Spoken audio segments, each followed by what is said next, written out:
Yeah, we're live, and hopefully this is working for you. If it is, you can let us know in the chat. I know Amber is always checking the chat, so um, yeah. Good morning, everybody, and welcome to Drawing for Tattooers on Guy Atchison's Reinventing the Tattoo Network. Um, Reinventing the Tattoo is a community where we encourage tattooers, apprentices, and the curious all to join us on these live and streamed events. Um, Uh, our aim is to inspire and ultimately create better art and tattoos together. So we've been beaming out nearly every single day, and with your help, we've evolved into a quality network of amazing live and on-demand art and tattoo-related shows.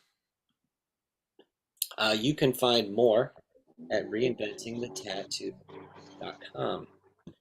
So on that note, I'm gonna see if I can't share my screen with you. Yeah, this one.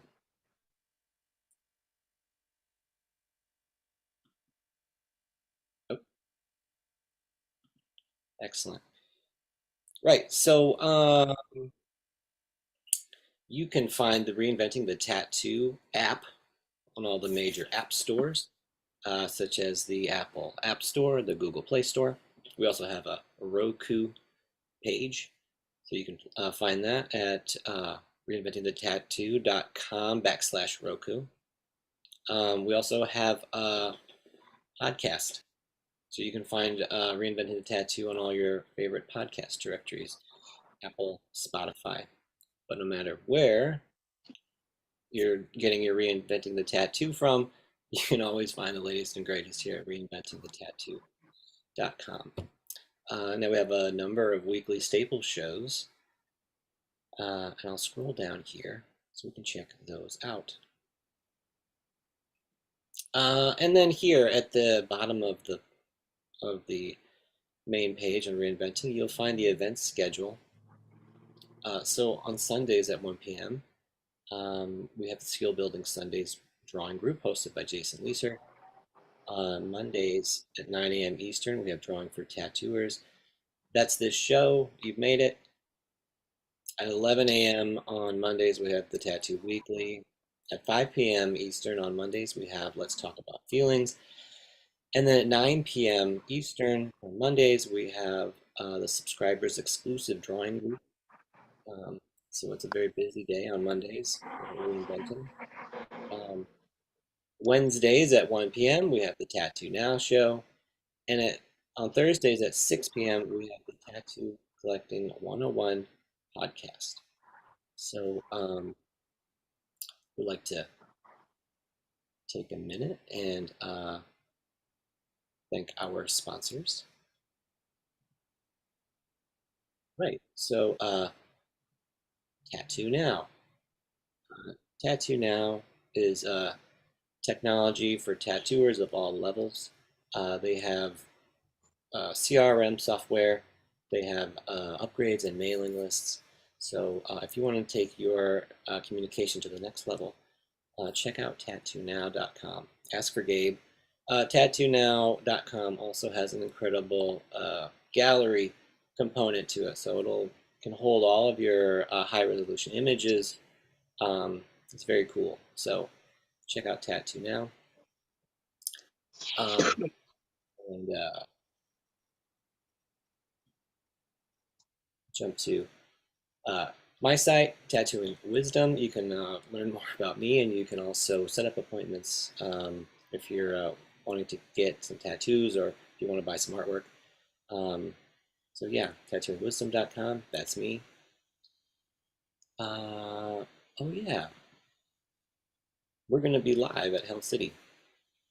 Drawing for Tattooers will be there. Jason Leeser will be there. Fawn Baker, Kyle Bernstein will be there. The whole Reinventing gang will be at Hell City. Gabe will be doing some seminars and stuff. So, so if you are interested in attending any of these, you can find out more at reinventingthetattoo.com. Oh yeah, Sandy McAndrew and Bruno are going to be there tattooing, so you can get your tattoos done. Um, it's gonna be a lot of fun. And I just talked to Gabe, and he is asking if we want to do drawing for tattooers at the Paradise Gathering in October. So I'm super excited for that. That's brand new, and I'm really looking forward to it. Uh, and last but not least, it wouldn't be reinventing without Guy Aitchison. So a big thank you to Guy Aitchison for being the founder and inspiration behind the Reinventing community. You can learn more about Guy Aitchison by visiting guyaitchison.com, where you can view his gallery. You can buy oil paintings, original oil paintings. You can buy custom prints, as well as tattoo machines and other tattoo and art educational content. So, yeah, that's going to do it. So thank you everybody for coming. It's great to see you all. Happy Monday. Cheers. Happy Monday, guys. Happy Monday. So what's new? Anybody working on anything exciting? Any fun projects you like to share?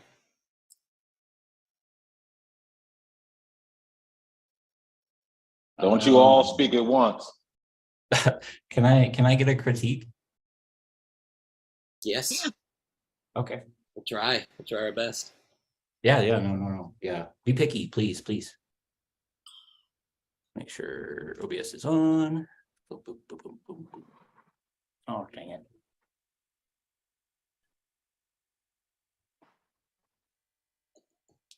Okay, so that's going cool. What if we saw it and we all oh that's really nice. Let me spotlight. Cool. I just want to make sure like all the Venus flytraps are like legible, but I don't know. I'm just kind of playing this game of back and forth with it. So I was just seeing if you guys had any insights on it. Or I any would just quit now, Kyle. Just give up. That's it. It's over. It's over? All right. I can scrap it. I'll scrap it. So No, it's amazing. I will say that I didn't actually know that there were Venus flytraps until you just said it. okay. But now I totally see them. Okay. But I feel like maybe because don't they have a little bit of red in their mouths? Yeah. Sure.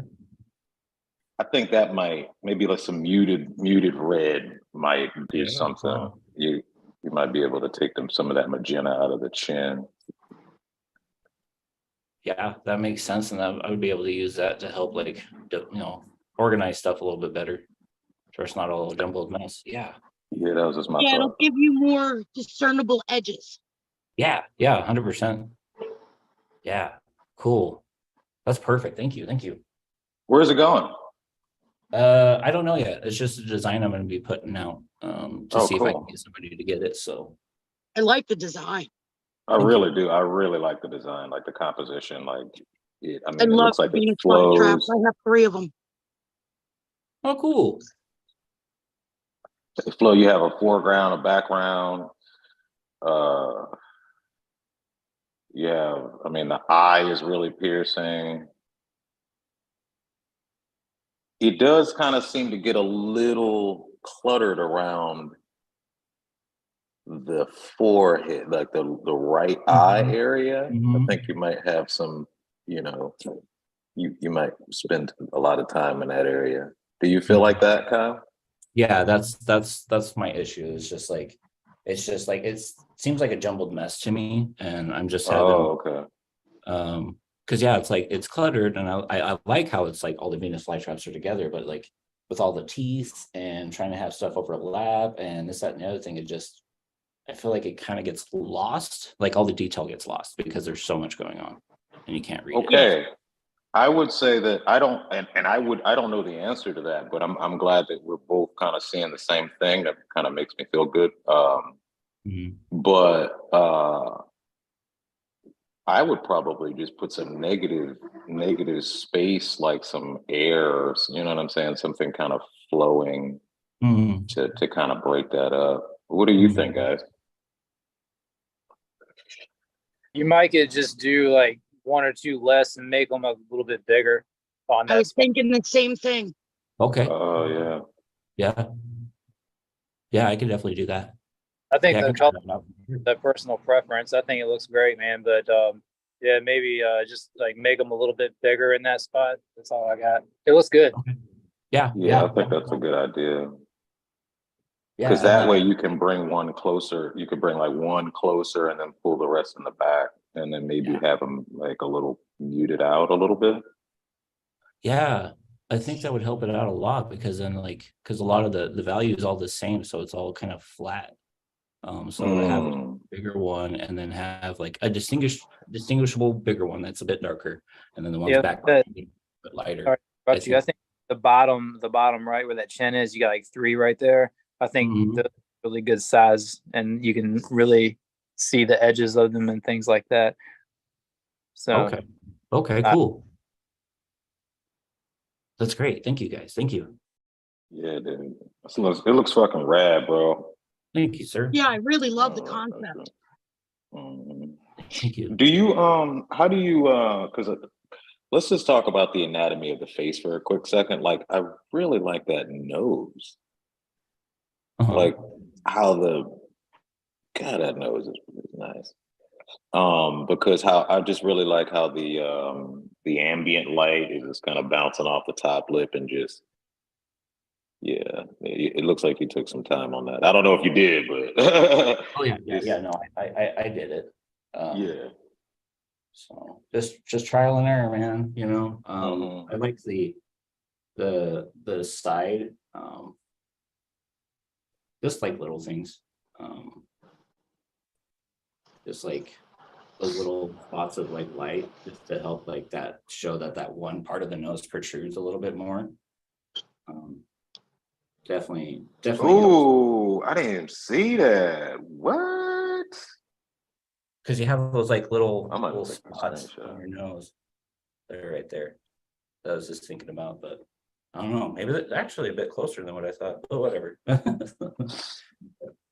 Yeah, just like little things like that help sell it. Yeah. What do you do? What do you do to practice faces? Like, what do you? Um, I mean, you're good at it. How do you? How did you? What do you do? Give me a secret. One of your secrets.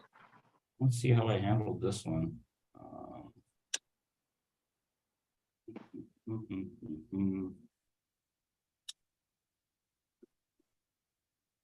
So I just keep it loose. Let me zoom in a little bit. But it's like form drawing is, oh, come on, skip through all that. But I want to see all of this. This is dope. Start really loose, just like general shapes and shades. Whoa, that looks so bright on the screen. But yeah, it's just like slowly just build everything up. Like I'm not really worried about like the detail, just more like shape and placement. And then I just, kind of build up from that. So it's just like just random shapes. I would just like to say that the fact that you drew the face just out of the top of your head is very impressive, and I desire with my whole heart to get to that level of being able to render the face. Yeah, I have to have a reference.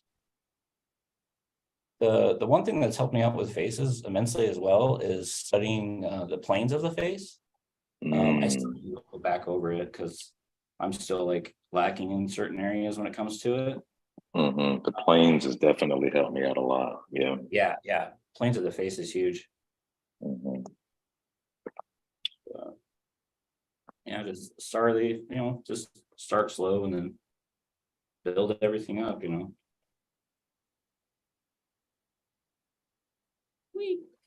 Bro, what do you think about leaving the eye white? Hold on, let's see. Because I saw it white and I was like, that's kind of dope. You know what I'm saying? Oh yeah, huh? Just Kind a of like a thought. ghost. It's weird how that kind of brightens up the whole thing. Yeah, Mhm. yeah. There's so much dark around it that it helps it bring it out, huh? Yeah, it does. Get rid of that shadow. And now you might not even have to worry about the other side, because now it really brings the focus to the face, and then maybe you can. Well, I Mhm. guess like using that to your advantage to where like there's certain areas to where it's just like there's so much going on that the brain just doesn't even like really pay attention to it. It quits. Yeah. It quits. Yeah. Yeah. It doesn't even see it. But this, I don't know. It's just something about this. It just is really pulling me in. For some reason, yeah. Yeah, I like that. Like there's just so much dark around it to have that white eye. Yeah, it's Brings it. really dynamic. Yeah. Yeah. Yeah. That just did something to it. The first one made it look like she was looking at me. This one makes it look like I'm looking at her. Oh shit. That's just my body responding. I'm just kind of articulating the way my body feels looking at the piece. That's a cool perspective though. You know, Mhm. to like the whole like the having your character that you're drawing or whatever. Are they looking at you or are you looking at them? You know? Right. Yeah, no, this is dynamic. Cool. Thank you. Thank you guys so much. Thank you, sir. All right. Those were all really great critiques, and I think yeah, there's a lot you could take from it, but at the Mhm. same time, I think the general sentiment was that it's very successful already. It's very it works on many levels. Okay. Um, so it's interesting. It's like sometimes pieces are done. You know what I mean? And then Yeah. it's like you may revisit it later and try, and do a different composition or something like that. Um, so I don't know. I guess it's like do you dismantle this one and try other stuff, or you just tweak it slightly, just and then call this one completed and move on. That's always it's always a difficult sort of discernment to make. Yeah. But I think that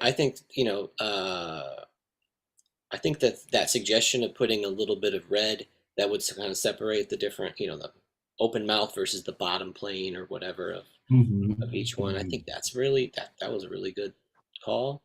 Mhm. Um, and then also, I really enjoyed the time lapse, and you showed, of course, like that you were dealing with the planes of the head, but there was also this real emphasis on the shadow shapes, right? Mhm. The Mhm. shape of the orbital socket, you Mhm. just sort of blocked that in. So Mhm. again, it is a plane, but it's a shape where the eye is going to go. So rather than starting off with with the eyelash or something like that, Mhm. that's what you want to see. You know what I mean? You want to see that. You want to get to the details. Yeah. Rather than that, you kind of started off with this with a much more sort of simplified shadow shape, and then I think that was it led to this really great um, rendering. So go ahead. I didn't mean to interrupt you. Oh no, no, you're great, man. I don't even remember if I was gonna say anything. So yay. I actually have a Yeah. suggestion. Yeah. You see that open Venus flytrap that's down near her nose? Okay. When you rework that area to get to, simplify it some, if you were to bring that up, it would mimic a open eye Oh, huh. Yeah, that'd be cool. with the eyelashes and Mm. everything. Yeah. Yeah, I'll have to mess Mm. around with that. Amber. Yeah, because I could basically flip the one that's like above it to the right. I could flip those two and have that Mm, above it, and then that one right there. Oh, yeah, I'm gonna try that out. That's gonna be Oh, that cool. would be a great idea, actually. Yeah. This up there. Perfect. Yeah. All great insights, guys. Thank you so much. Thank you for sharing. Yes, I love the concept. It really is great. Thank you. Thank you. Thank you. I appreciate that. Mhm. Awesome. I'm excited for you. Thank you. Yeah, Rich. So Stephen, I'll put you on the spot. You just shared a few new of your new pieces with me. Can we check those out? Can you share those with us?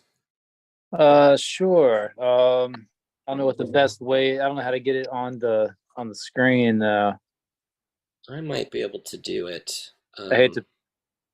I'm not trying to be a pain in your butt over it. No, no, no, no. Let me see if I can wrangle these up. So, I haven't posted them online yet because I haven't. I ah, wanted to. Yeah, I wanted the guy at the store to see it before, like in person, before he saw it on a post. He's not gonna see it on here. all right. Well, let's see if I can't share this.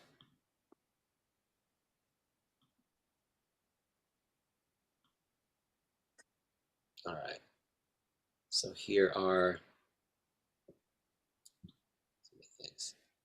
Let's check out this. This is Stephen's new work.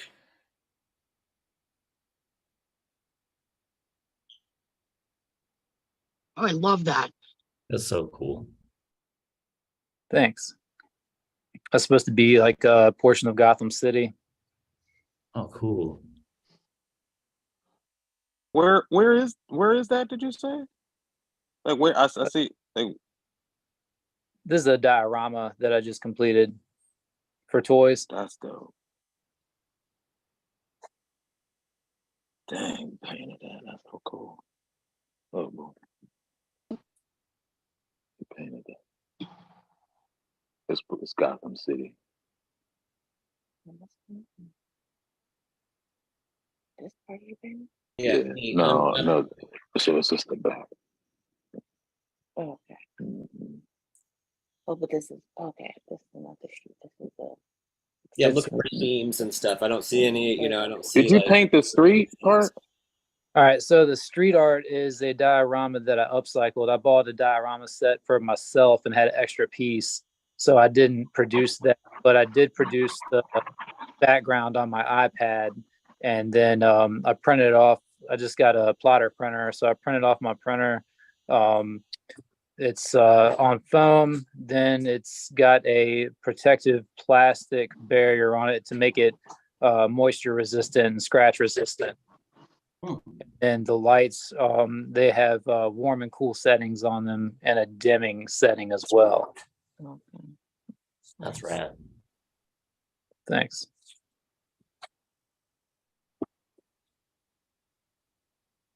very cool. Mm-hmm. Second there. Yeah, awesome. Yeah, so here it is with the warm and the cool.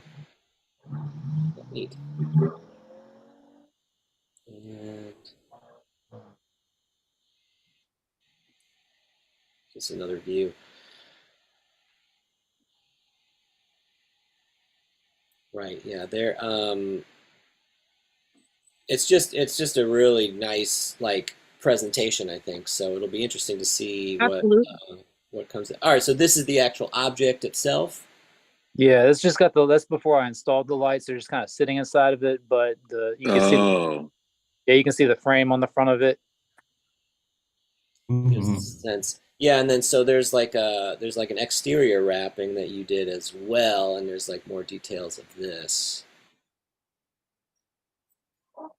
Yeah, that's before the frame went on it. So it's got a frame on it, obviously now. Mhm. Glare is pretty horrendous. And it's wrapped on 4 sides.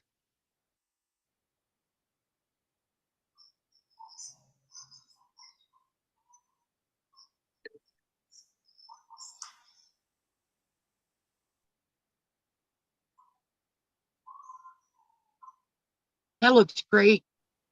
Thank you.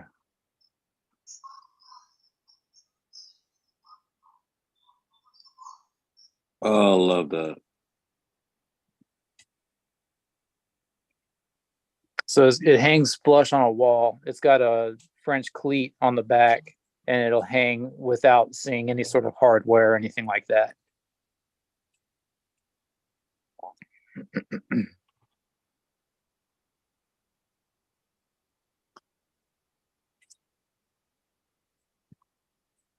And you printed all of that?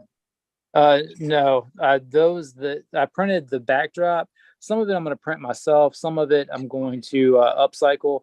But those are all upcycled DC comics that I cut apart and laid out collage. Okay. So Did you this just gonna let it happen, or did you plan it in any way as far as Uh, the? I had to plan it because otherwise, like the faces were covered up strangely or something like that. So I planned it out the best I could. I spent 8 hours on the exterior of this box. Hmm. But that was like cutting, planning, getting everything on there. It's got 2 coats of like finish on it. It's like a scratch resistant finish on it.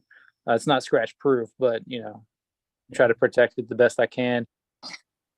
Mhm. The goal would be to sell people multiples of these, and they would put them on a wall, and then the top could be used as a shelf to display more stuff underneath, and another, have them stacked up basically one above another. And then I could install lights as well on the bottom of them to shine on the shelf below, if that makes sense. Mhm. Mm. Mhm. Well, it's thank you so much. It was really Thank you. cool. Yeah, really good, cool getting to see that the newest project from you. Hey, good morning, Jason Leeser. Yeah. I just saw Good to that. have you. Hey guys, Oh shit, Jason, what's happening? what's going on, everyone? Sean. Uh, Hey, we're did you make been a that? bit. shooting the shit. Thought I'd jump in today. Got a whole bunch of stuff going on though, so I don't know how long I'm going to be able to be on, but I've got a number of different calls with a couple of fine art galleries here in Pennsylvania today, trying to work on a venue for a rather large art show that is looking like it's going to be awesome. Cool. So it's gonna be an art show. What kind of art show? Fine art show. It's going to be focused on full bodysuit paintings and drawings, artist choice of mediums on a standardized template. But part of the reason why I wanted to jump in today is because I wanted to get some feedback from everyone. Just seeing what mediums people like to work with, what surfaces do you like to work with and work on.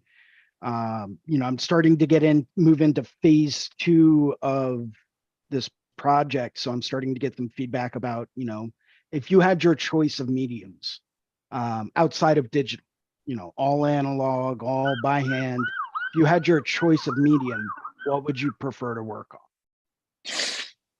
on? Do I have my own canvas? Give them a choice of Yes. canvas too. I would choose Sharpie marker and a human body. Okay. Outside of a human body, let's try to think like something I can roll up and mail. Oh, right. Oh, gotcha. Yeah. Right. I mean, if I might be able to talk to a coroner's office somewhere, and if we can arrange for some human skin, but that might get a little creepy. Might start to smell after a while too, so we might have Yeah, to no, there's factor that. in. Right. Yeah. I wonder if you could do like a flesh thing. So I was thinking something like hot press paper, which is usually pretty good for both graphite and charcoal, pencil, any number of aqueous media, and like a nice medium weight canvas, like gessoed canvas, for people that would prefer to paint. But I'm also open to other ideas. Like, does anyone have like a preferred surface that you like to paint on or draw on? you know, and when you're working analog? Or just Uh, cold press paper with oil pastels. Cold yeah, I like press? a 98-pound paper. Something with a nice tooth to it.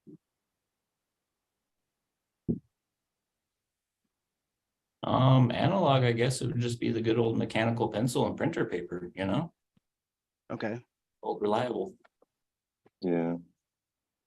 I like charcoal, but I feel like that might not lend itself so well to drawing a bodysuit, you know. Honestly, I think you'd be surprised. You know, you could get some Like, pretty- what I have envisioned is like a standardized template, which I've got all together. And I was actually planning on investing and buying all of the paper, all the canvas and everything like that, getting standardized templates set out for each artist that was planning on participating, rolling them up, mailing them out with a return label saying, do what you do, you know, and seeing what people come up with. You know, what are the different perspectives? Much like, and I was watching the show a little bit earlier on YouTube, much like with the eye, right? So some people could leave it open and they could leave it white, and some people could black it out and make it look a little bit more dark and creepy. You know, everyone's got a little bit of a different take, right? If I said, you know, if I went to 1,000 different artists and said, draw me a rose, I'd get 1,000 different roses. Mm-hmm. So just seeing what people come up with, where their mind takes them when they've got, say you have a hypothetical client that comes to you and says, I love your work. I have an unlimited budget. I want a bodysuit. Imagine. What do you come up Just with? imagine. No, And you have free reign to ever style whatever type of work you want in whichever way you want, black and gray, color, doesn't matter. But I want a bodysuit from you of, you know, something completely original that you've come up with, you know, and I want you to run with an idea. There's nothing that's out of bounds. There's nothing that's, you know, nothing that's taboo, nothing, you have no restrictions on subject matter. What do you come up with? Oh, planning. Planning, right? I mean, think your ideal client, right? What would you draw? What would you paint? What would you design for this individual that's literally giving you an entire body to work with, from their collar line to their wrists to their ankle? Hmm. You know, what would you do? So What kind of design would you come up with? the only thing that I would that I could say here, you know, that I think is probably likely true for all of us. It's like, you know, in this hypothetical situation, we have this vacuum, right? There's like there's Right. nothing. There's a void of nothingness. Like, how do you fill it? And it's impossible. So you'd have to set some parameters, right, for yourself. Good. And this is Good. where I think you Good. come in as far as your art show, you know, like you set the parameters, you know, like you know, it's good to get feedback and stuff, but you're going to make the call. This is the, you know, you're leading the show. You decide what medium you want everybody to use. You know, I think this is the parameter you're setting for everybody because you want something fresh, something new for everybody, you know, to do. And something that I always really enjoyed, you know, like teaching classes, teaching art classes was watching the elegant ways that the students would come up in sort of circumventing my rules. You know, coming up with ways True. around Very whatever it true. was I told them to do. You know, like, oh, you know, use a number 2 pencil and, you know, so on and so forth. You know, so But all I have is a 4B. right. There's all these ways Right. that you get around, you know, like once there is this obstacle, you know, the obstacle is the thing. Right. And so, you know, that's what generates probably whatever it is that comes out of it. Because it's like it'd be impossible, I think, and you know, to you know, like what do you do if you have no idea? You know, if you don't have any idea either, you know, that's a metaphor, right? Like the client wants you to do whatever. It's like, well, then you come up with the parameters. If they come up with something specific, then likely you're going to try to come up with an elegant way to get around whatever it is that they tell you to do. So you can so you can do what it is that you want to do. But that's where that's where I think that's what's going to be beautiful about this concept of this show, Jason. Is um, whatever it is that you come up with, that'll be the fun part, is sort of finding, watching how people um, they rise to the occasion, or they sort of, Right. what are their answers to your to the challenge, bodysuit in a particular medium, and then whatever style that they like. I think that's you bring your style and stuff, and those will be the ingredients that'll make something really, really cool. So. Yeah, I've always found that I have like the exact opposite problem. I always have so many different ideas that I would love to do, and just no one to ever tattoo them on. But well, you one day, build it one and day. they will come. I've heard that somewhere. True. Oh, I've got bodysuits I've drawn out and had sitting on my iPad for a couple of years. Careful what you wish And for. I mean, hey, I'm all about it. I'm all about it. I've done a few back pieces. I'm in the process, in the middle of doing a full frontal on my friend Sarah. And that was like the most difficult thing I've ever done. Just working with the different parts of anatomy and how that can totally interrupt your design process. Like if you're doing a lady's head, right, on the stomach area, how do you position it to work around the belly button? Right? Because that belly button is going to create natural shadows and natural curves. It's going to create a natural impression in whatever design you create. So how do you deal with that, and how do you work with that when you've got a design that hypothetically speaking has a lot of open space? Where would you crop a head, right? Because the bust line is going to create a natural shadow. That's automatically going to change that form in that spot. So these are all like different types of design and composition things that like I'm constantly, like I was up until 3 o'clock in the morning last night, literally laying in bed, staring at the ceiling going, if I had a client that came to me that wanted something like this and this kind of an area, how would I do that to counter, this and this and this, and how would I work with that? And so it's like my mind's constantly turning in that way.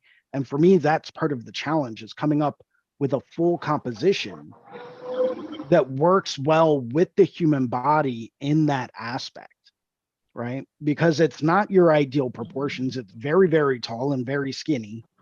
Ideally what I'm looking at for size would be 2 feet by 5 feet, which is pretty big. Most artists I know don't work that big, but coming up with, you've got 2 skinny areas, that are pretty tall, that are taking up a decent chunk of the area. How do you get that to look right when you've got this bigger portion that's a bit wider up above that? And now you've got these 2 skinny areas coming off the side as well. So how do you get everything to look right? How would you compose a piece so that it would flow well and be pleasing to the eye, but still be cohesive together? This is what I go to sleep thinking about at night. By the way, I'm not thinking everyone should, because I've lost so much sleep over stuff like this. It's ridiculous. But it's something that I thought might be an interesting concept for artists out there to see. Where would you put this? How could you do this if you had such available space, and your possibilities could be endless? Maybe I should come up with like a theme, like bodies of nature or bodies of water. Get it? Body, haha, boom, boom. Or like bodies of art, right? everything has to be fine art related, art supplies, tubes of paint, pencils, whatever. I think that could be cool. You know, and just seeing what maybe you have like a whole bunch of comic book cells in the background and you've got some pencils and pens strewn about, maybe some ink splatter where, you know, an illustration brush hit the paper and like splattered all over something. That could be cool. You know, maybe having all of those kind of like moving off and receding down one leg. You know, maybe just having one giant pencil or pen coming up on the other leg, or maybe it's like a pinstripe brush. You know, this is why I'm saying like I've got all of these ideas. You know, I just like for me to have people to actually tattoo them on is a different story, but that's why I figured an art show would be a great outlet for people that have ideas that they would love to do that maybe don't have people to tattoo them on just yet. You know, it's also great for advertising and being like, hey, if you're looking for a bodysuit, here's what I can do. Yeah, it's going to take you about 4 years to complete it if you come in once a month, but it'll get done and it'll look like this. There was a real great series a few years, and it's many years ago now, but I believe it was called Suits Made to Fit. Yes, I have that book, and that was Right. my primary inspiration behind this. And I've had this idea since I got that book in the early 2000s, and it's amazing. And there's a group out in Australia that's doing the same thing. So it's like, you know, maybe one day I can cross the Pacific and we could do like one big, like global, like bodysuit art show. I think that would be pretty cool. Um, In fact, I already talked to a couple of people out in Australia, and they said that they would be interested in participating as well. So it's turning into be a pretty big international event. Got a couple of guys from Canada as well roped in that expressed interest. So it should be fun. That's awesome. But what I'm hearing is like I should come up with like a possible theme or some kind of like subject matter constraints to work within. Maybe an overarching concept for the show as opposed to giving more free reign. Is that some good feedback? I mean, I guess what I so just simply what I found really interesting about your, you know, what you were saying was that you were gonna have a template for people to use, a Mm-hmm. generic sort of shape, and then a particular surface for everybody to work on. And then I think after that, I think after that, then it is kind of a free reign situation. Like, you know, again, Okay. the hypothetical, like anything goes, it would require, you know, like somebody has to bring a theme to it. You have to have some, you know, you Right. have to have some theme that you're going to work on. And so, uh, I mean, you could try to come up with a theme that everybody's gonna, you know, the theme is A bodysuits. couple That's things. one of them. You know what I mean? But the other one might be like, what is everybody gonna, you know, do? Um, you could do that. I'm not sure. You know, like that's. What do you all think? We can, you know, we can all have an opinion here. I think that's a great idea because as soon as as soon as you asked us initially, what would you do? Um, I just I just went blank. You know, my Mhm. job has as a tattoo artist has always been to do what the client wants. You give me something and I will turn that into something else.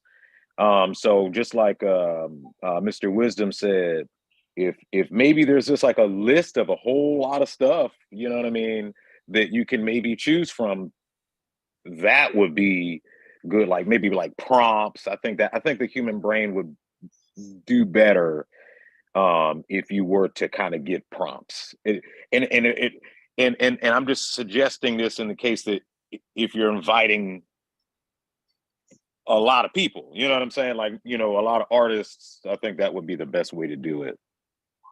Give examples of themes like nature, mechanic, biomechanic, you know, portraiture, Greek mythology, Egyptian mythology, you know, just things of that nature. I Hmm. think that would be very helpful.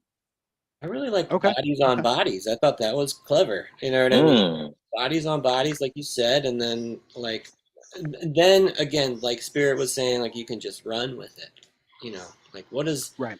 like what when I say the word, bodies, like what do you think of? And so somebody may say, well, I was thinking of a lake, or I was thinking of actual, like, a cemetery or something like that. Like whatever you think about. Yeah, That's that would be this. Maybe that that would would be be like, nice. right. The You have to, title, I like that. Like the title of the event be the theme, like bodies on body. Like as soon as you said that, I was like, ooh, I could do a whole Renaissance thing, or ooh, you know what I'm saying? Like I like that. Mhm. I like that. What if you get Bodies of water? what if you gave them the template in a size that they had to match it to, and just let them put it on whatever they wanted? I mean, I could easily do that. I think what I was trying to do was cut down on cost of shipping for each artist. Yeah. So if I have an artist that wants to go out and say they want to work on, um, linen canvas, right, which is insanely expensive.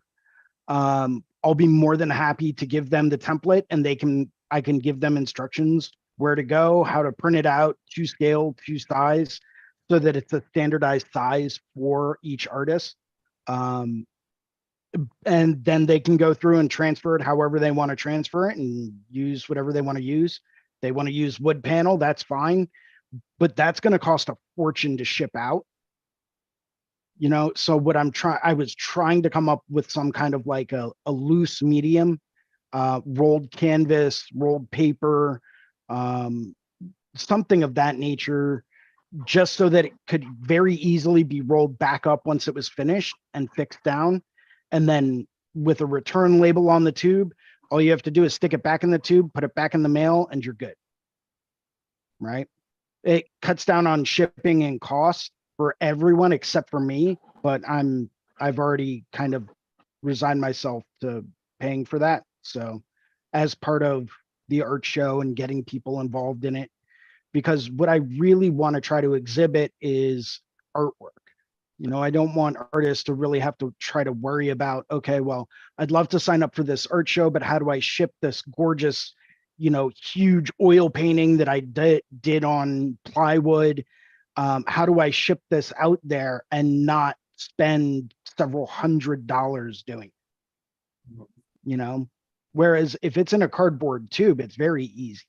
You know, literally roll it back up, throw it in the mail, and you're done.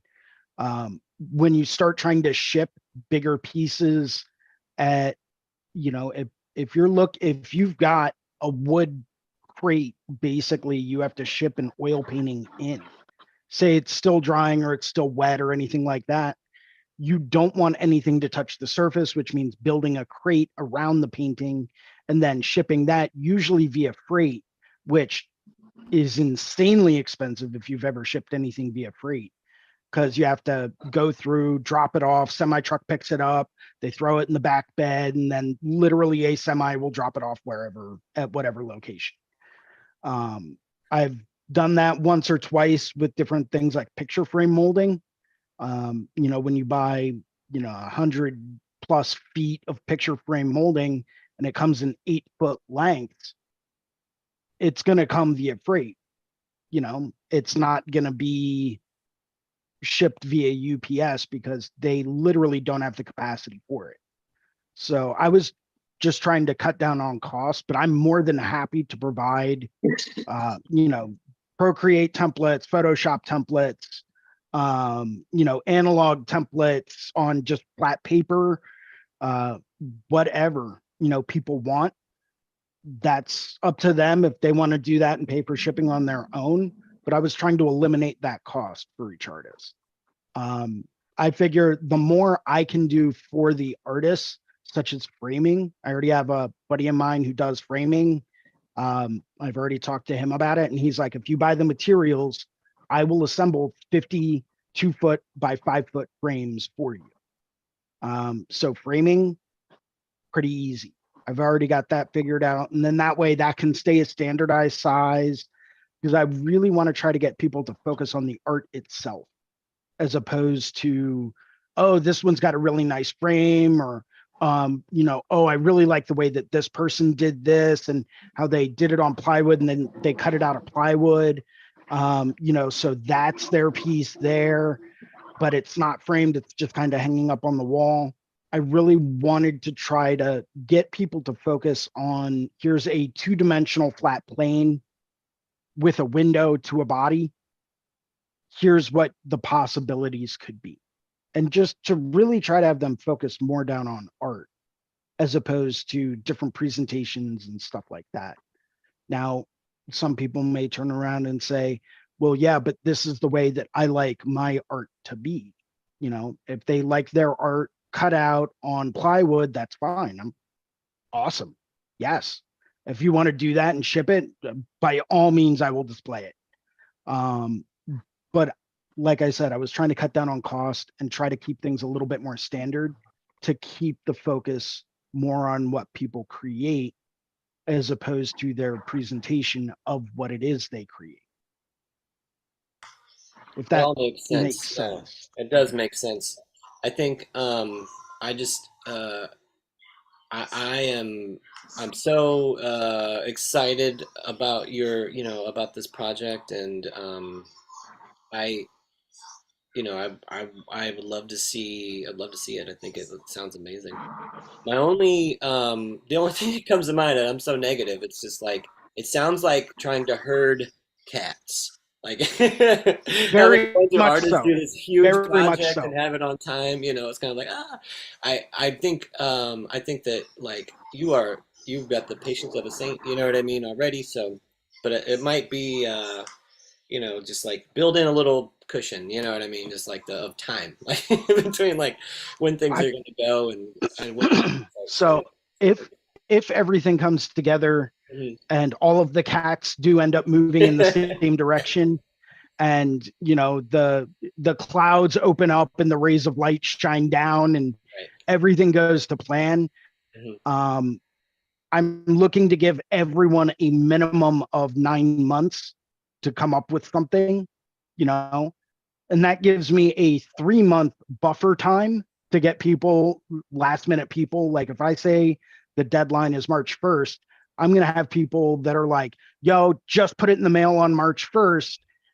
It's going to take 2 months to get there. Yeah. Cool. Yeah. Not a You got, problem. It's in the mail. We're good. you got to have a As fake. long as it shows up Yeah. within 2 weeks before the show, Yeah. I think we're good. Yeah. You got this. But there's still a lot I need to figure out, like venue space, wall space at the venue. And I kind of want to do it formal style. So, suits and ties and, nice dresses, like a nice formal, like hoity-toity upper class, art show opening. Only there are going to be people there with Liberty spikes and, stuff like that. And should be a pretty interesting time. And if it goes well in Philadelphia, I want to do the next one in New York City. So I've already started looking at galleries in New York for, a potential second show. And if it goes well in New York, then I'll take the show on the road and I'll do another one out in LA or San Diego. Maybe even one in Austin or one at Hell City. I can try to get everything together and boxed up and shipped out to do like a whole gallery display at Hell City, which I think would be awesome. But Yes, once it again, there's a lot that's going into this as far as logistics are concerned. If it's Hell City, that's fine. I can run a U-Haul and literally pack up all the frames, get everything back out there to Hell City. That's fine. That's an 8-hour, 10-hour drive. It's not bad. LA is going to be a bit of a different story if I do that. New York's 2 hours away from me. Fine, not a problem. I can drive everything up there myself. It's not an issue.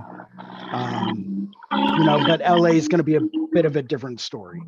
But if I get a good response at the one in Philly and it starts to build momentum, I definitely want to do one in New York after that. Because I think that would really help bring a lot of focus to the fine art aspect behind tattooing. And that's my ultimate goal. That's what I want to illustrate to people, is that this is fine art. There are fine artists out there that do tattoos. you don't just have to pick something off of Pinterest. You know I what I like mean? that. I like that comparison. I was thinking Yeah. the same thing, you know, in the age of you know, of Pinterest tattoos. All right, so we're Yeah. saying that you know, almost with a negative valence, but you know, a lot of us are really sort of you know, we should be grateful. You know, should be so lucky. Yeah. Well, you do, you know, it does pay the bills, but that you really want to sort of foreground this practice of you know, the bodysuit, because it's certainly like you said, it's something you want to do. There's probably, you know, there's probably a lot of tattooers who would love to be in that in that world, but it's a different world. You know what I mean? To find It is. that crowd of people that are into it. And so I think this is again, as my hat goes off to you, like, you know, this is a great way, I think, of you know, sort of reinvigorating that conversation, and you know, sort of showing, like, you know, what is the contemporary approach to very, you know, it's a very old, you know, uh, form, right? The whole body suit. Right. Everything is, you know, everything is sort of thematized around, you know, something that's cohesive for an entire body. You kind of have to plan it all at once. You know what I mean? You have to execute it all at once. It really has to be that way. So, Yeah. so it's offer, like you were talking about earlier. You were sort of referencing all of the, you know, the different contingencies. Like, there's going to be a, you know, maybe this person is a bigger person.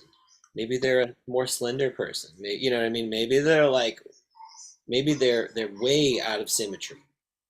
You know what I mean? There's Hmm. all sorts uh, of contingencies that bodies are going to have, because they're, you know, everybody is different. So like, Right. how do you come up with something that's going to, like, you know, flatter that body, but then also, you know, give you the image, right? So you can, like, read, so the image is legible enough that you can start to read it. These are the things that I think, you know, again, like doing these bodysuits and sort of talking about it, I think can be really interesting conversation. It sounds like an awesome project, dude. So I'm like, you know, Yeah. I'm jealous I It's didn't think just, of it it's a myself. lot of work. It's a lot of work. Just, I mean, I've never done a gallery show. I've never done an art exhibition. I've never put one together. Hmm. And it's way more work intensive than I originally thought. You know, coming up with budgets, right? Like, how much money do you plan on spending for food and beverage? How much money do you plan on spending for shipping? What Right. about materials? If you're going with standardized materials, you have to factor in that cost. How much is that going to run? And how much can you get out of, say, I buy a 51-inch roll of hot or cold press paper, right? That's, I think each one is, each one's 10 yards, right? So if I'm doing a piece and I keep it a standard size of 24 inches wide by, you know, 60 inches tall, how many of those can I get out of one roll of paper?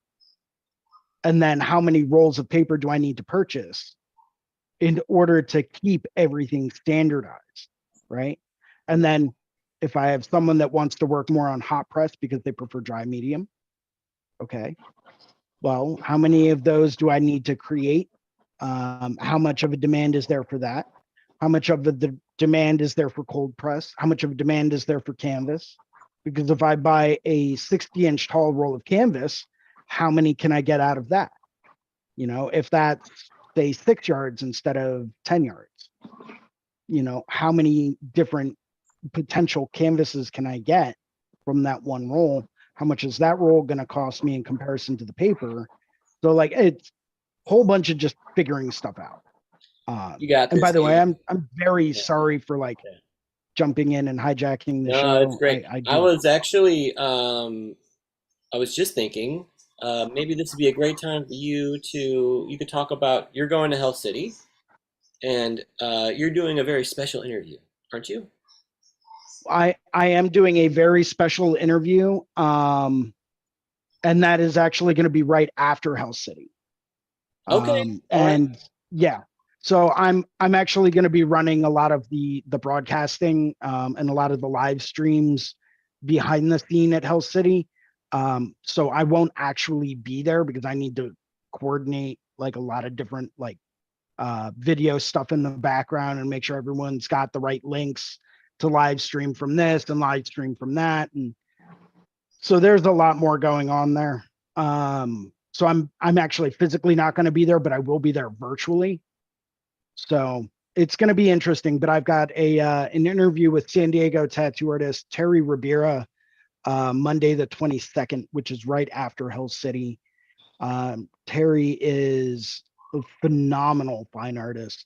I've been following his work and looking at his work since I was in high school, probably no, maybe it was early college, early 2000s. I've been following his career. And he's been a major influence on a lot of things that I see and a lot of things I do, color palettes, compositions, even just themes in his work that you can pick out. And he's just absolutely phenomenal. And I was talking to him about, maybe coming on and doing a live interview. And he agreed to it. And I was like, yes, this is going to be awesome. I'm actually meeting with him in about 2 hours. We're going to go through and do a quick little intro video and talk about, some questions to be asked and topics to be discussed. So should be a very fun, very interesting time. But that's coming up on the 22nd at noon on the East Coast. And believe that's 9 a.m. on the West Coast. So it's going to be a great interview. I already know that. So I can't wait. I'm excited. Sick. Yeah, no, that's awesome. Oh, well, yeah, I just wanted to, let you promote and, I appreciate well, that. again, it's great having you on. It's great talking about your upcoming projects, the art show. Yeah, keep us informed because we're I trust super me, as I learn excited. more, everyone's going to know more. I'm sure. Yeah, it's something that, I mean, right now we're still kind of in the concept phase. And I'm still trying to figure out budgets and stuff like that. I had one venue picked out for a one night event and I estimated that was going to run me about $10,000. So it's like, okay, well, if I can't get a financial backer for the one night event, or a couple of financial backers, then it's like, okay, now I need to start looking at a possible different venue because most art galleries are already pretty much set with their exhibitions and like what artists they want to work with.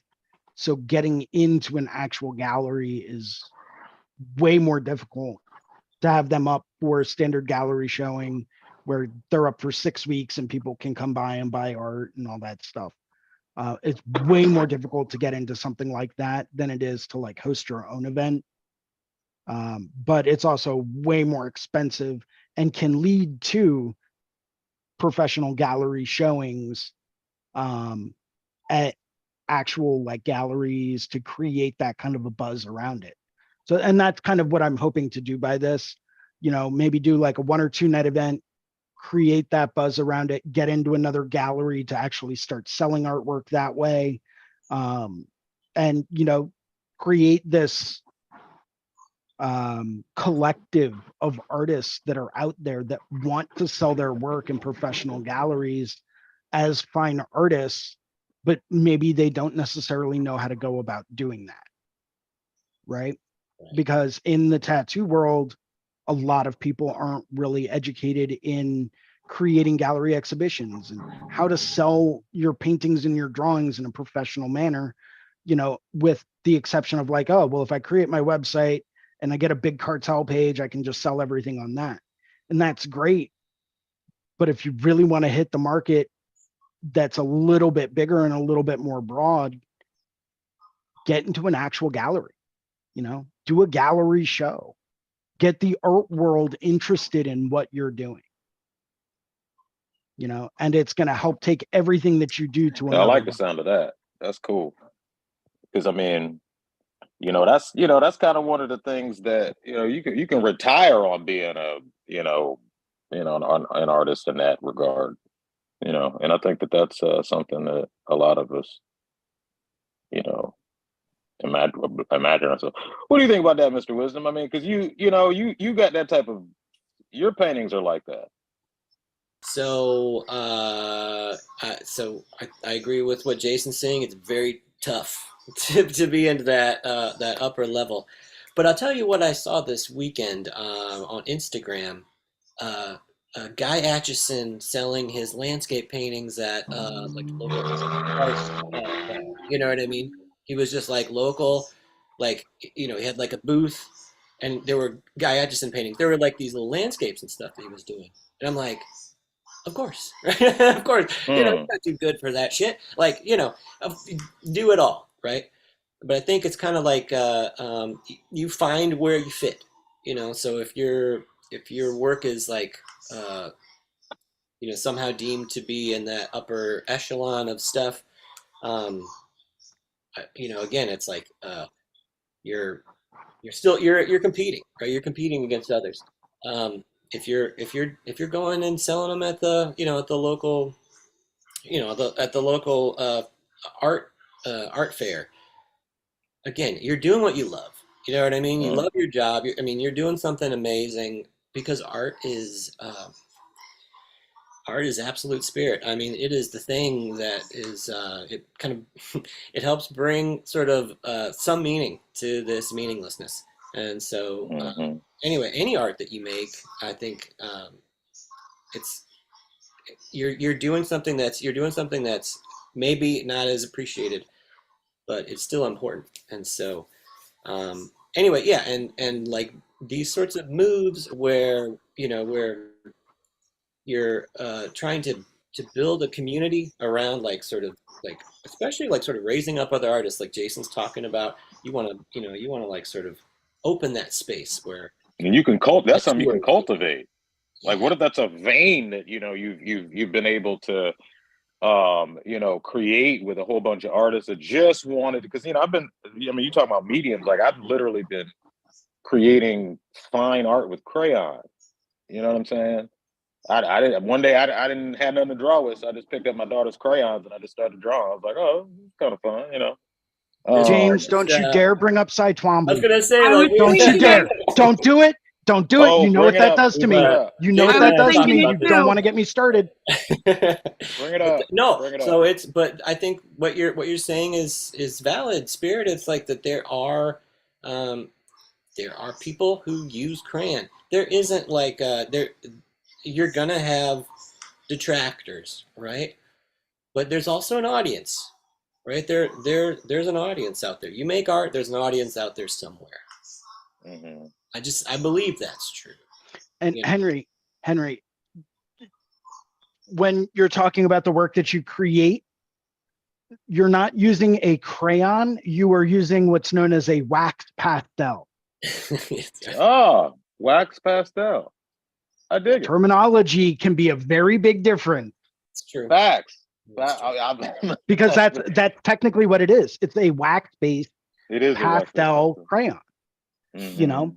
So so if you're exhibiting artwork, maybe you don't want to say this was done using Crayola. Maybe the medium was wax pastel. Just I like it. just Wax just as pastel. a thought. Yeah, no, that's good. I like it. That it definitely changes the presentation. Well, I think there does really there is a question that does get raised, and that's archivalness, right? How Right. long lasting are the materials that you're using? And so it's just an aspect of the work that you make. If you're using like to reference something that Kyle said earlier, technical pencil on printer paper, right? Um, so like depending on the type of material, it says something about the work. And Jason brought it up earlier, like linen Hmm. canvas. It's always been, throughout the history of collecting, whether in the West with linen canvases or in the East with the finest silks or something, whatever ground it is that you're going to be putting your work against, it ends up becoming, it's as much a part of the work. So, I do think that there is something to be thought about But if you're using a humble material to make something, incredibly beautiful, there's nothing wrong with it. It may have a shorter lifespan, right? Because all artwork will have, well, I mean, nothing lasts forever. Mona Right. Lisa's falling apart, right? So, Mhm. but The like, Sistine Chapel is like, I mean, yeah, the Last Supper is like barely there. yeah, it's barely there. You know. So, so there isn't like some ultimate thing that's gonna completely, get rid of this negativity that, art will die, you know. Hmm.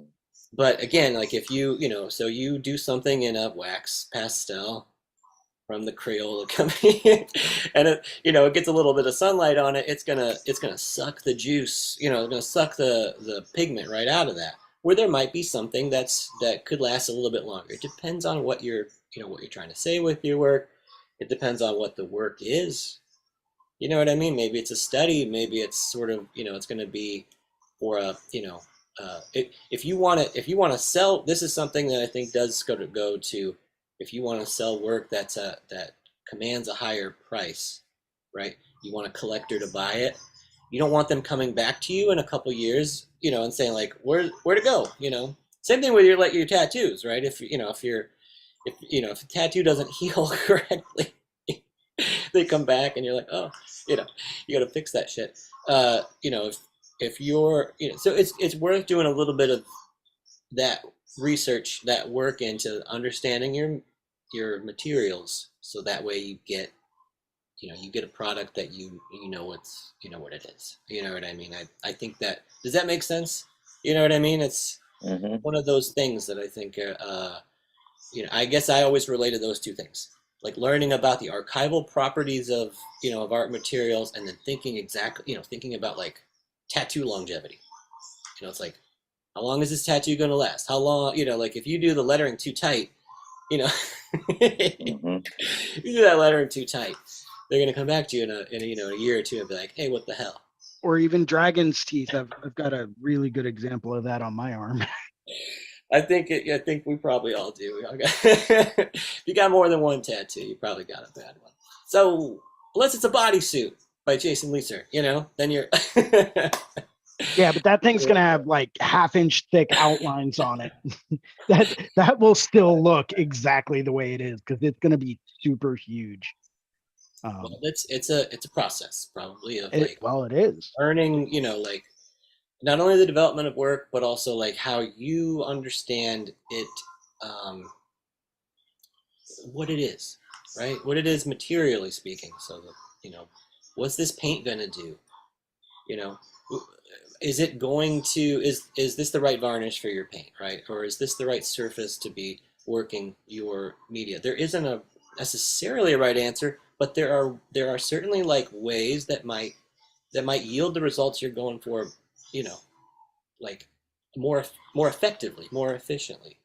It could be Banksy shredded that painting. We all saw that, right? I That was was so just cool. thinking about that Yeah. Yeah, and Hmm. it increased in value. How does that happen? because It's he ironic. did it. It went from $2.5 million to like $6 million instantly. Well, yeah, we all ascribe a surplus value to things, right? That don't necessarily deserve it. But that's the magic of commodity. So that's another show. But I think that it was really great, like getting a chance to catch up with everybody. Amber, I didn't want to leave you out. Like Amber, do you have anything you want to share The only thing I'm before working on right now is still in the thumbnail stages. Ah, I've got an idea in my head and I'm trying to work out the logistics of it so it'll actually work on the paper. So right now I'm just in the thumbnail stage of my next project. that's outstanding. It's such a great way to work. I really believe in that process. Thumbnails. Yeah.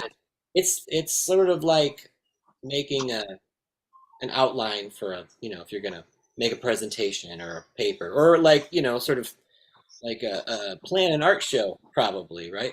You need to have all of these rough sketches, these really small ones, right, where you sort of figure out like all of the aspects, Mm, and that way you have a better sense before you start really, devoting your your energy into it. Like you've sort of taken some time to compose it, and slightly. I think that's it's it's easy to sort of just jump in and dive into the details, right? But like Kyle yeah, was showing us this morning with your animation of your process, we were able to see what happened when he sort of started with this sort of basic shape, right? Just there was like a little bit of form and value and stuff, and then he had the shadow shape for the eyes and the mouth and nose, and then like from it, like all the great details, we were able to sort of lavish on all that attention, all the detail. I think that's the part that we see, you know what I mean? But the part that we understand is, of course, like the design. Because drawing is design, and design is drawing, and one sort of necessarily, comes out of the other.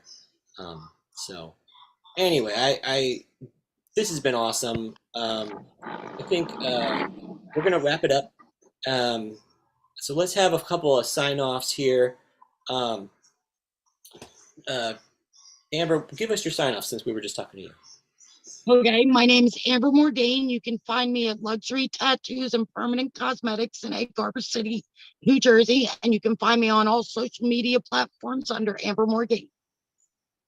Thank you so much. Yeah, it was great. Again, it was really great seeing you. You And too. I can't wait to see those thumbnails, see the next project. So excited for I that. can't wait to start it. Cool. Yeah, cool. Steven, we got a chance to see some of your work today. Thank you so much for sharing it, letting me share it. And, it's so I really love the creativity, of course. And like you were saying, like this upcycling of, different materials. But then, I don't know, like thinking about presentation, thinking about the frame, right? Like we were talking about, like everything's a part of the work, right? The frame that you're sort of, you're going to showcase, some other object, but like it's this presentation that I think that's what makes it special. And so I'm again, it's really a privilege to see this sort of developing. And give us your sign off. Thank you, James. Stephen Jesse. You can find me at StephenJesseTattoos.com and on Instagram at Stephen Jesse. And if you want to check out my cabinets, it's on Instagram at Cowabunga Cabinets. Oh, fuck yeah. Awesome, dude. Thank you so much. Appreciate the work. Thank you. Kyle. My name is Kyle Olson. You can get a hold of me on Instagram at Olson_tattoos, OLSON. I'm out of Tucson, Arizona. And thanks for having us, James. I always enjoy the sessions that we have. I thank everybody for the insights as well. That's going to help immensely with the piece. So thank you, everybody. No, thank you. It was really great getting a chance to see your work and share your process with us. And then like going up for crit, you're like volunteered for it. Like you volunteered as tribute, and so it was excellent. Yeah, it was excellent getting a chance to sort of just give you some feedback on it. Like was good for us too, right? Mm-hmm. Thank you very much for doing that. Appreciate Yeah. it. It's definitely a crazy concept where like earlier in the art career, like you're kind of like, I was afraid of like other people's opinions and stuff like that on the piece. Like, oh, it's good, terrible. But like, as time goes on, it's more and more like, no, what's your opinion? No, what's your opinion? Like asking everybody, and it helps out. It's cool. It's such a cool thing just to collaborate with everybody. It's awesome. Thank you. Spirit, I don't think we got a chance to see what else were you working on? Did you want to share anything with us? Did we skip over you? Want I to did. share? If you want. Well, I will say that I got a lot out of the last show that I had where you guys helped me out with the composition of that tattoo that was going on that girl's thigh. I did post it on my Instagram. I think you saw it. Yeah, I think you did say it. You liked it. It's on her thigh. It was girl, flowers, lion. It really helped out. Like it, yeah. I opened it up and put some negative space in there. And yeah, just like Kyle was talking about, just kind of opening yourself up to other people's opinions does sometimes help. You know, what I mean? Like with artists and stuff. But I'm working on this little wax pastel drawing, if you'd like to see. I mean, this is kind of a Absolutely. fine art curve edge. How do I switch this out? Here we go. So it's this, and I'm just kind of trying to put it together.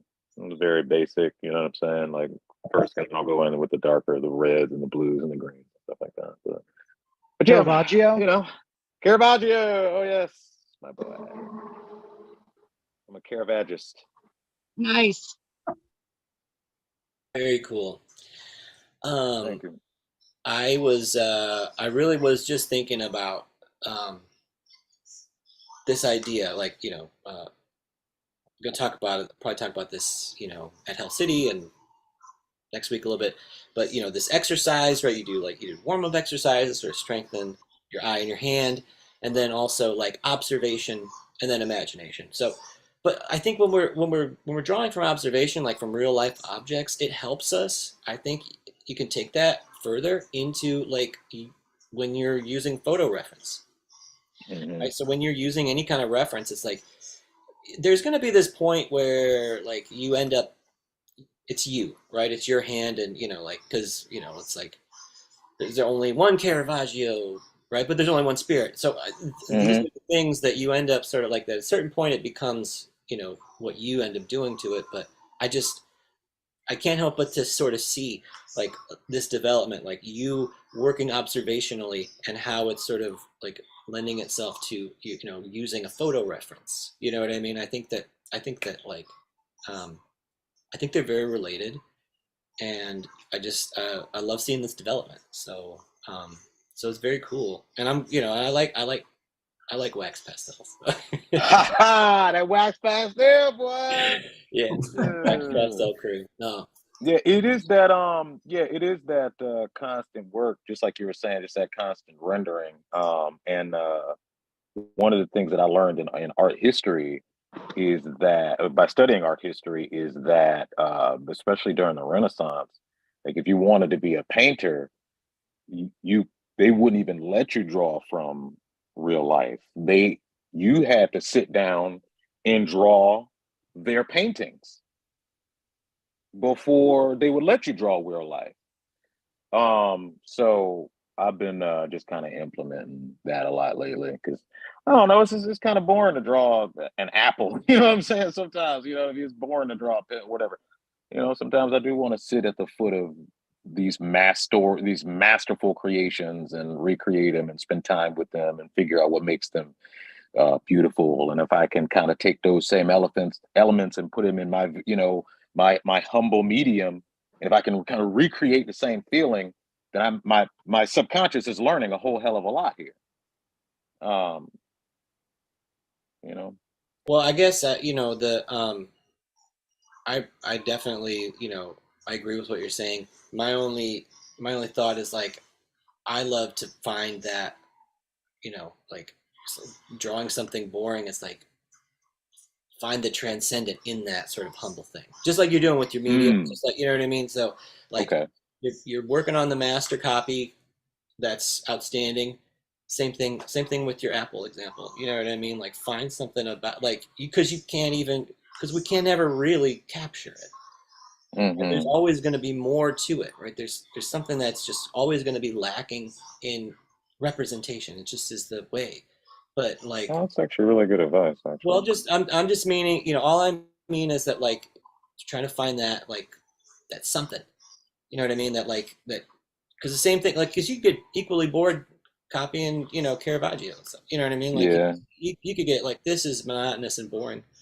So again, there's always going to be this like thing when the piece is done, and it's like you know you're going to be let down somewhat, right? The art show will Yeah. go on, and it's like this Uh-huh. big letdown at the end of it because it's not, you'll it's like realizing that like doing the drawing, producing the show, doing the tattoo, that's where the that's where the joy is, right? That's where the magic really lies. I'm That's a sure. good point, Mr. Wisdom. I didn't think about that. Well, no, 'Cause I just it's a good no. It I really is love good it. I because I love what you're mean, doing. That you're working hard and like because you tattoo every day, and yeah. so you're like working on yourself, and Mhm. that's an inspiration. So thank you. Yeah. Cool. Y'all can find me at Tattoos by Spirit on all social media. Tattoos by Spirit, everything spelled correctly, all one word, lowercase. Yeah, thank you, Spirit. Thank you, guys. Jason Leeser, please. Thank you so much for coming on today and talking about your projects, your art show.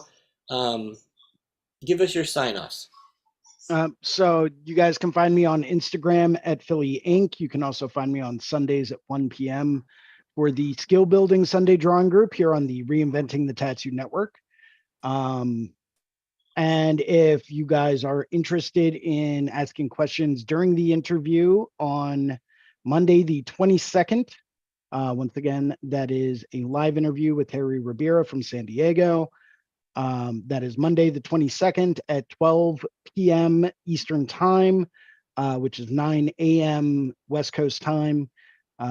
You're more than welcome to jump on. It'll be live on YouTube and here and everywhere else. So yeah, feel free to ask some questions there. Otherwise, hit me up on Instagram at Philly Inc. You can always email me too, Jason at reinventingthetattoo.com. That's awesome. Yeah, again, thank you so much for coming on. Looking forward to the interview.